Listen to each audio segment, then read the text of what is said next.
Hi everybody, this is Samantha from the Dancing Soap Dish. I hope you're well. Take a look at these gorgeous melt and pour soap bars with these beautiful gold embellishments on them. Now the gold is so bright and shiny and the designs are so neat. They're just perfect. Let's take a closer look. So here it is. It's actually a two-layered soap. So it's a layer of clear and a coloured layer on the back, and the gold embellishment is in the centre of the soap. And I've used a variety of dark colours: raspberry pink, purple, violet and indigo. Here's the raspberry pink one here, you can see. And these were created with a technique called the half mould flip melt and pour soap technique. It's a technique I've been showcasing a bit on my channel lately, just showing you all the different ways you can use it and all the different effects you can get. And this effect is truly stunning, just beautiful. And today I'm going to show you how you can make them too.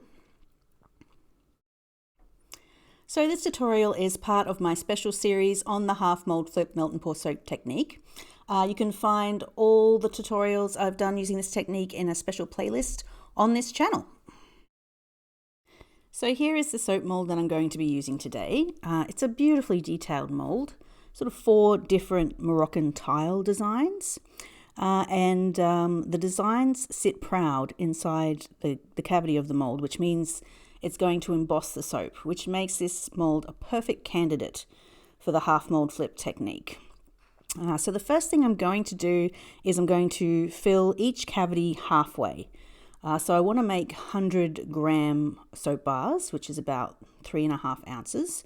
So I'm going to fill each cavity with 50 grams of clear melt and pour soap base.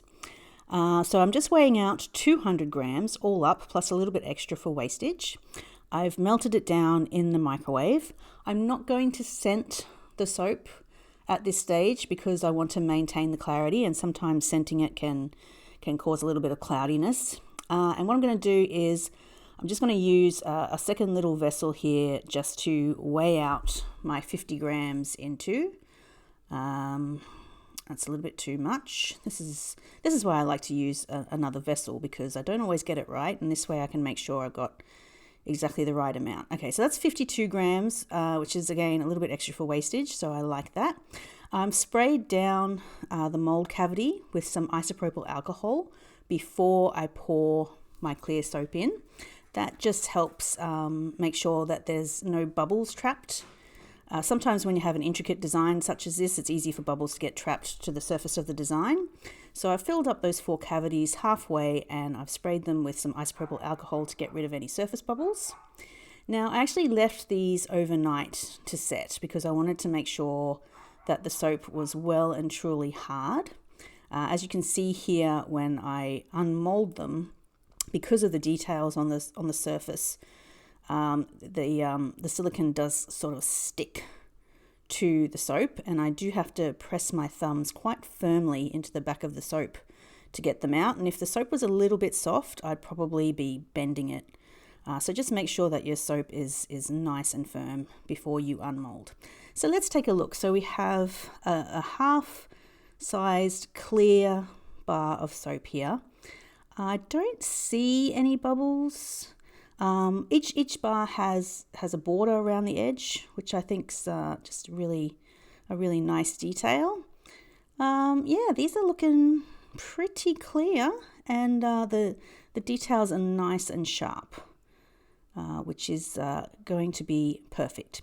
Okay, so this is the flip part of the half mold flip technique. I'm actually flipping the bars over and putting them back inside the mold. So I've got half a bar of soap, I've flipped it over, I've put it back inside the mold, and now it's time to do these gold embellishments. So I found the most sparkliest gold mica I could find, and I'm going to try something different today. I'm going to use this squeeze bottle to try and fill up all these details. Normally I would use a really fine paintbrush. I've got some isopropyl alcohol, and I just make myself up a sort of like a mica and alcohol paint. As you can see here, there's also an attachment that comes to the squeeze bottle. It's really fine, sort of needle-like tip. You can find these online. You know, people use them for all sorts of different arts and crafts, resin. Some people like to fill them up with glue if they're doing paper crafts and whatnot. So they're quite easy to find. So I've put a little bit of alcohol in the bottom, just like a centimetre, which is like just under half an inch worth of alcohol in the bottom of the bottle. And I'm just spooning in some mica. That was 4 scoops there. Just shaking it up, just having a look. I want my paint to be runny. But also have enough mica in it so that it's not too sort of watery. I'm hoping that I'll be able to do this just with 1 coat. Normally when I use a paintbrush, I have to do 2 coats. It's quite time consuming. So I'm really hoping that using this squeeze bottle can save me some time. All right, so I'm going to just tip my bottle up and try and fill up all these fine details on the mold. Wow, okay, this is coming out really fast. I'm not even squeezing this bottle. I'm just sort of turning it over and the paint is pouring out. So I'm just sort of running the tip of my bottle just around all the details here. I don't even have to do every single section of it because the paint is so runny. It's just running into all the different sections and sort of filling it up itself. Which is actually really handy. This is definitely going way faster than it would if I were using a paintbrush. And yeah, it is pouring out quite fast, so I am being careful not to squeeze too much. I need to replenish, so I'm just going to do exactly the same as I did before. About 1 centimetre of alcohol in the bottom and 5 scoops of mica. Give it a shake. So these larger sections here, I'm just making sure that they're topped up all the way. I know when I use a paintbrush, it's normally large sections like this where the paint goes on a little bit thin and you need to do that second coat. So, okay, so I've just zoomed in a bit here. So this is at normal speed. Okay, so this is actual real life speed of me filling up these sections here. And as I said before, I really just need to sort of squeeze it into certain parts of the design, and then the finer parts of the design sort of fill up on their own. It's not perfect. I have spilt outside the lines, but that's not a problem because I can fix that up later. And I'm also just making sure that any of the larger sections have plenty of paint in them. Because like I said, those ones are the ones that tend to need a second coat. But yeah, that's looking pretty good. If you see here, if I just sort of lightly squeeze the bottle into this section here, which is connected to the outer border, it's actually filling up the outer border for me. I haven't even had to go around some of the outside because all of the paint is just sort of making its way around into those areas just through capillary action with the fineness of the design. So just squeezing the paint into some of the larger sections here, and you can see it sort of swirling through and filling up some of the more narrower sections of the design.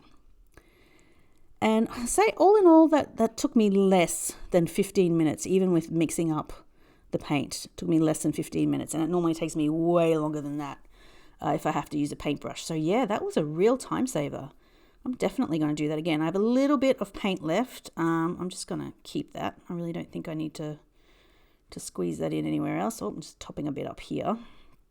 But yeah, I'm going to set this aside now until it's dry. It normally doesn't take too long to dry because it is alcohol. It evaporates quite quickly. And we'll take a look at it once it's dry. Okay, so it's several hours later and my mica paint is fully dry. Wow, look how shiny that is. Beautiful gold and shiny. And what I'm going to do is I'm going to use this cellulose cloth here to buff off any of the areas where the paint has leaked outside the lines. So I'm very carefully taking my soap out of the mold here. I don't normally like to handle the soap too much, but in this case I've taken it out so I can sort of show you what I'm doing and how it looks, but you can buff your soap up with the soap still inside the mold. So I'm just using the cellulose cloth to rub in a circular motion the surface of the soap, which is buffing off any of the areas where there's mica where I don't want mica to be. And that turned out really well. Look how neat and tidy that is now, and very, very shiny. It's a little bit wobbly on the surface here, but that's okay. I can fix that up. And this is why I'm using the half mold flip, because filling up those grooves with the paint, when you then turn the bar of soap over, you get this amazing raised gold pattern in the soap, which is truly stunning. All right, that one's finished. Let's have a go at this one. I'm just going to give this one a quick buff too, and then we will have a look at it. I just skipped a little bit forward there because, hey, it's just me buffing soap. It's not super exciting. Okay, so this one here, there is a little, I don't know if you can see it, a little air bubble that sort of attached itself to the border, and obviously that has filled up with the gold paint. So it's not super obvious, but that's why I take care not to get bubbles in the design, because they can sort of affect the neatness of the design. You can, sort of try and scrape any of the gold paint out of any bubbles that you have, but this one is so tiny, I don't think I'm really going to bother. It's not super obvious. Let's take a look at this one here. Yeah, that's pretty perfect. I'm holding it up to the light just to make sure that I have an even application of the gold mica in all the sections, and I can see some of them are a little bit lighter than others. I can see more light through, so I'm actually going to top up just those sections here with a second coat, just using the little bit of paint that I had left over. I just want my design to be nice and even, so I'm just going to top up those large areas there. I'll have to wait for that to dry too before I go any further. So let's just take a look at this very last one here. Also, take the opportunity to clean up your mold as well. If you spilt any of the gold paint on your mold, you'll need to tidy that up so it doesn't end up on your second colored layer. So this one here, again, I'm just holding it up to the light. I'm going to give it just a quick buff, but I can also see there are some areas where the where the paint rather is not as thick as others. So I will just quickly top up those areas too. Like I said, it normally happens in your larger areas, so just take extra care if you're filling up a large area with the paint, that it's really filled up right to the brim to get that coverage that you need. Okay, that looks pretty good. I'm going to let that extra paint dry now. Okay, so I've left these overnight because I wanted to make sure they were absolutely dry. You cannot do this next step if your mica paint is still wet because it will smudge. So you need to make sure the mica paint is absolutely dry before you pour your second layer. I have 4 mica colors here: raspberry pink, indigo, violet, and purple. Just sort of variations on a theme that I thought would make nice colors. I sort of was inspired by the color of the mold, actually. I thought the purple looked so pretty that I would just go ahead and use that. Okay, so I'm using the same transparent soap base. Again, weighing out another 200 grams plus a little extra for wastage. I'm going to set myself up here so that I can work really quickly. So I've actually got 4 separate vessels. If you don't have more vessels, you can use paper cups. I'm putting 2 scoops of each mica and just a spray of isopropyl alcohol into each of these cups, just getting them ready. I've also got my titanium dioxide and glycerin, and I'm putting 1 drop into each of the vessels. I use that just to tone down the sparkliness of my mica and to make it a little bit more opaque. Okay, so I have melted my soap in the microwave. I'm just going to give it a spray with isopropyl alcohol to get rid of some of that foam that was sitting on the top there. I am going to scent my soap this time. I'm going to add some lavender essential oil, just basically inspired by the colors of the soap as well, with the purples and the beautiful lavender colors. I thought, hey, let's make these lavender scented. So I've poured in some lavender essential oil there. I've used 1.25% by weight, and I am stirring that in. Okay, and now I'm going to weigh out into each of my little vessels my 50 grams of soap, or 52 in my case, because I always like to do a little bit extra. I'm just trying to work as quickly as I can because I don't want my soap to set. Okay, so now I'm going to mix up the color into my soap. I'm not spraying down any of the soaps with isopropyl alcohol because that will make them smudge. And I'm only going to pour enough soap to just cover the surface of the design. Because again, if you pour in too much, things get a little bit too hot and things get a little bit too fluid, and some of that gold mica can start to rise to the surface.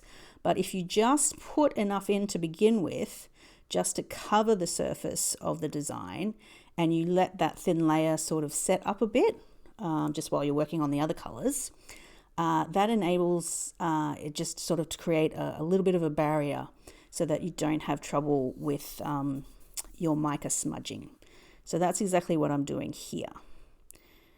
And I'm making a mess because I'm trying to work quickly and I'm stirring too vigorously and soap's flying everywhere. So there we go. So every cavity just has a thin layer of soap covering the surface. Then I just sprayed it down there with alcohol just to get rid of any surface bubbles. So now I'm going to go ahead and just pour the remaining soap that I have onto the top. I can spray the alcohol now. I can spray alcohol as much as I want now that the mica is covered up. So my soap has started to set in the smaller glass cups, but that's okay. I'm just pouring out what remains of the fluid soap, and I'll just have to stick the rest back in the microwave, but that's not a problem. So I'm just pouring out the rest of each color, and then what I will do is I will just stick these little vessels. They're microwave safe. I'm going to stick them back in the microwave for 10 seconds only. 10 seconds is all you need, just to make that, to quickly melt down that soap again, and then I can pour the remainder of the soap into the cavity to complete the soap bar. So here we go. I've done the purple, I'm doing the indigo here. Here comes the raspberry pink.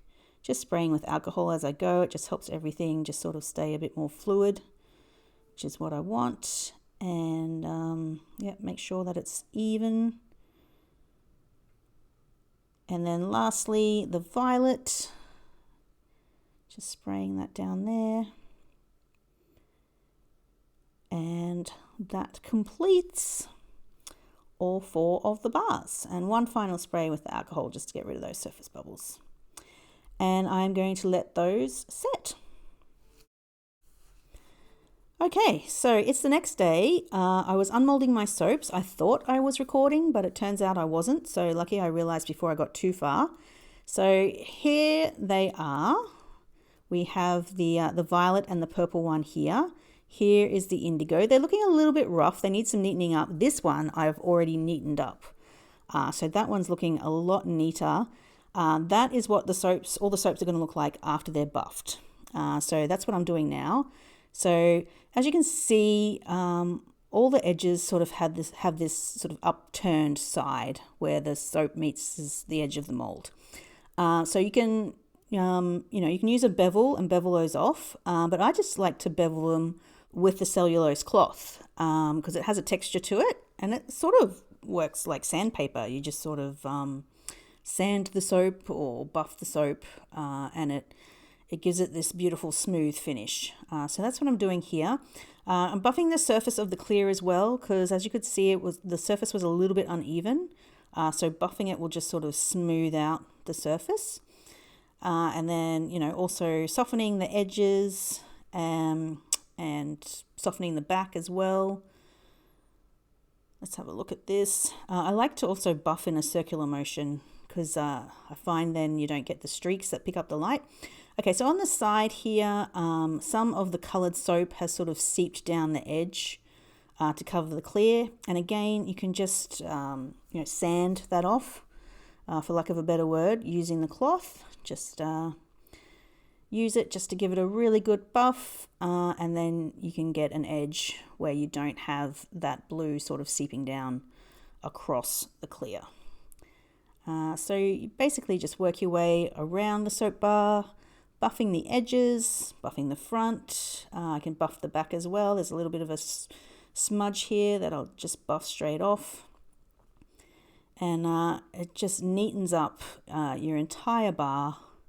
Just give it a bit of a circular buff at the end there, and you just get this amazing finish of a nicely finished bar with nice soft edges and no little bits sticking out where there shouldn't be any little bits sticking out. And then once you've done one bar, you can just turn your cloth over and start on the next bar. So that's what I like to do, and I think it works quite well. Okay, so here they are, all buffed up and shiny.